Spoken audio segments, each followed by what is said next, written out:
కానీ మన రాష్ట్రం సంబంధించిన కొన్ని ప్రత్యేకంగా దాంతోపాటు అనుబంధంగా ఆలోచించాలి. ఒకటి, ఆంధ్రప్రదేశ్కి చాలా హామీలు ఇస్తే కొన్ని జరిగినాయి, కొన్ని జరగలేదు. మధ్యలో అడ్డుపడింది. ఒకడి మీద ఒకడు ఆరోపణలు చేసుకుని ఎన్నికల అస్త్రంగా వాడుకున్నారు, కానీ రాష్ట్ర ప్రయోజనాలను కాపాడేందుకు సమగ్రమైన ప్రయత్నం జరగలేదు. ఇది జాతీయ స్థాయిలో కేవలం తెలుగు వాళ్ళు కాకుండా దేశ స్థాయిలో తెలుగుయేతరులు నిపుణులైన వాళ్ళు, ప్రణాళిక సంఘం ఉపాధ్యక్షులకు పనిచేసిన వైకే అలాగ్ సుప్రసిద్ధ ఆర్థికవేత్త, ప్రణాళిక మంత్రిగా పనిచేశారు జాతీయ స్థాయిలో. అలాగే ప్రణాళిక సంఘం సభ్యులుగా పనిచేసిన వాళ్ళు ఇతర రాష్ట్రాల నుంచి జాతీయ స్థాయిలో ఆర్థికవేత్తలు. సరే, మన 2 రాష్ట్రాల్లో అనుభవం ఉన్నటువంటి పరిపాలన దక్షులు, ఆర్థికవేత్తలు నిష్పాక్షికంగా తయారు చేసిన నివేదిక. దీని ప్రాతిపదికనే 2014-15 సంవత్సరానికి ఎంత మనకి బాకీ రావాలి రెవెన్యూ డిస్ట్రిక్ట్ చెప్పినది ప్రామాణికంగా అంచనా వేశాం.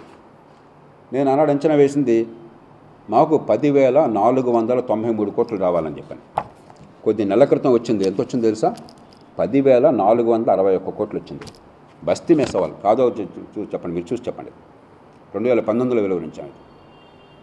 దీనికి లోక్సత్తా కట్టుబడి ఉన్నది. ఇది సాధించాలి. అందున ఈవేళ జాతీయ స్థాయిలో ప్రధానమంత్రిగా గారు నాయకత్వం వహించే పార్టీ కూటమిలో భాగస్వామి కాబట్టి రేపు పొద్దున విజయం సాధించగా ఇళ్ళకు కానీ పండుగ కాదు, ఇవి సాధించాలి.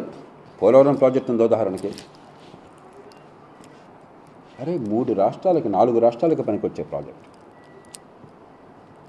ఆ ప్రాజెక్ట్ వస్తే గోదావరి నుంచి మనకు గ్రావిటీతో నీళ్ళు వచ్చేస్తే పట్టిసీమ ఎత్తిపోతల అవసరం లేకుండా నిల్వ ఉంచుకునే అవకాశం వస్తే ఈ కృష్ణా జలాల్ని ఎగువన ఊళ్ళో పుష్కలంగా వాడుకోవచ్చు. రాయలసీమకు వాడచ్చు, కోస్తాంధ్రలో నీళ్ళు అవసరమైన ప్రాంతాలకు వాడచ్చు.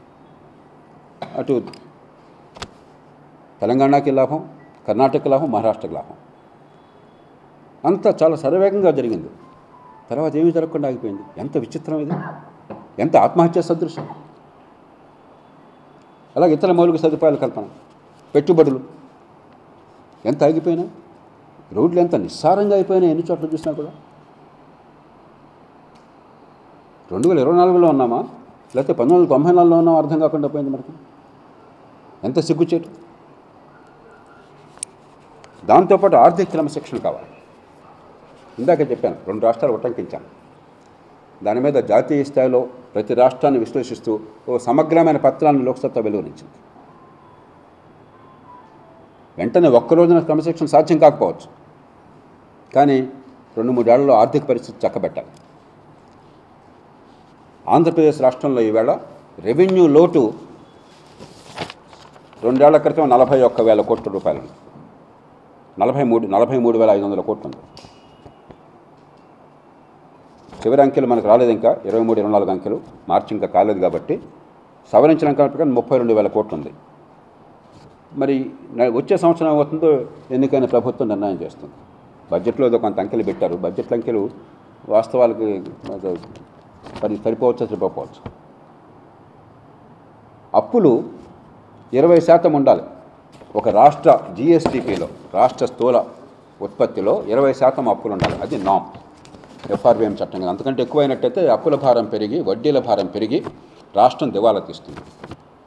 అందున రెవెన్యూ లోటు ఉందంటే అర్థం ఏంటి? అప్పులు చేసి పప్పు కూడా తింటున్నాం.